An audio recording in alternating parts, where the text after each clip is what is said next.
Friends, ये life हमने खुद जिया है और नवोदय विद्यालय का कैसे प्रिपरेशन हम अपने टाइम में किए थे, इस वीडियो में हम आपको बताएंगे। Hello everyone, welcome back to my channel Priya's blog and poetry. Friends, हमें एक रिक्वेस्ट आया है कि हम आपको नवोदय विद्यालय के बारे में पूरी जानकारी दें, यानी कि कब इसका फॉर्म मिलता है, कौन कौन से बुक्स अच्छे होते हैं नवोदय विद्यालय के लिए, कितना मेहनत करना पड़ता है नवोदय विद्यालय के एंट्रेंस के लिए, क्या क्या फैसिलिटीज़ नवोदय विद्यालय में मिलती हैं, ये सारी जानकारी इस वीडियो में हम आपको देंगे। तो बने रहिएगा हमारे साथ अंत तक। दोस्तों, 1985-86 में हमारे former prime minister late Shri Rajiv Gandhi द्वारा इस जवाहर नवोदय विद्यालय का गठन करवाया गया था।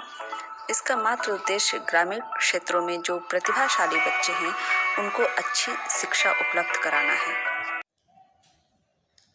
फ्रेंड्स, बेसिकली नवोदय विद्यालय ग्रामीण क्षेत्रों के लिए ही बना हुआ है और इसमें 75% रूरल एरिया के लिए है और 25% अर्बन एरिया के लिए है, यानी कि 80 सीटों में से 60 सीट रूरल एरिया के लिए है और 20 सीट अर्बन एरिया के लिए है। तो ये हुआ कि हम आपको बता दें कि 80 सीट टोटल अवेलेबल होते हैं हर एक डिस्ट्रिक्ट में। नवोदय विद्यालय लगभग हर एक डिस्ट्रिक्ट में है। तो ये तो मैंने सीटों के बारे में बता दिया। अब आपको बुक्स कौन सी चाहिए? फ्रेंड्स, आप मार्केट में कई ढेर सारे नवोदय विद्यालय के बुक्स अवेलेबल हैं। आप कोई भी एक बस बुक लीजिएगा, ये नहीं कि पड़ोस में देखिए कि उसने कोई दूसरा बुक लिया है, वो अच्छा लग रहा है तो वो ले लूँ, वो भी परचेज़ कर लो। नहीं, आप सिर्फ एक बुक परचेज़ कीजिए, उसी को आप कम से कम 8-10 बार पढ़ लीजिए, या फिर अगर आपको कहीं से कोई गाइडेंस मिले, कोई पढ़ाने वाला मिले, तो आप उसके लिए वहाँ से प्रिपेयर करिए और कोशिश कीजिए कि जिस दिन से आप फॉर्म भरे हैं या उससे पहले भी, आप अगर फॉर्म भरने से पहले भी अगर आप बुक परचेज़ कर लिए हैं, यानी जिस दिन से आपने बुक परचेज़ किया है, 1 घंटे नवोदय विद्यालय की आप बुक पढ़ने में लगा दीजिए और 1 घंटे का आप टाइम पीरियड सेट कर लीजिए।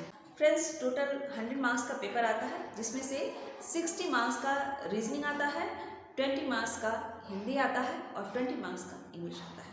यानी कि रीजनिंग का प्रैक्टिस आपको बहुत ज़्यादा करना है।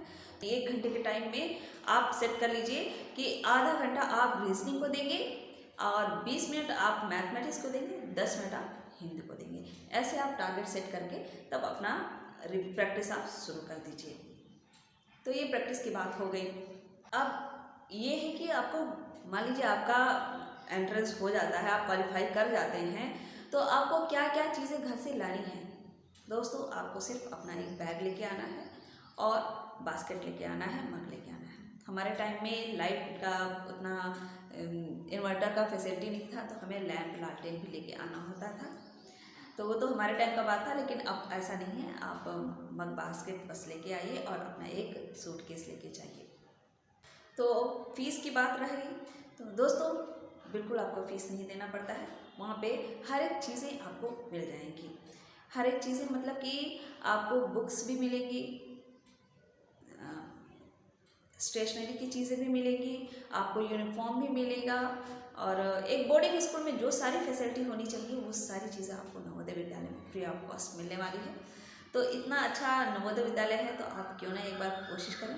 तो और अगर जहाँ इतना मोटा मोटा फीस देके आपको स्कूल में एडमिशन मिल रहा है, उसके बाद भी गारंटी है कि नहीं कि बच्चे अच्छे निकलेंगे कि नहीं, वहाँ पे नवोदय विद्यालय तो one of the best school है।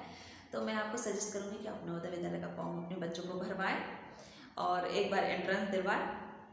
आपको बता दें कि एक बार अगर आप एंट्रेंस देते हैं और अनफॉर्चुनेटली आप डिसक्वालीफाई होते हैं या नहीं क्वालिफाई कर पाते हैं, तो आपको दोबारा एंट्रेंस देने का मौका नहीं मिलेगा। 6th स्टैंडर्ड में आपको पहला एंट्रेंस देना होगा।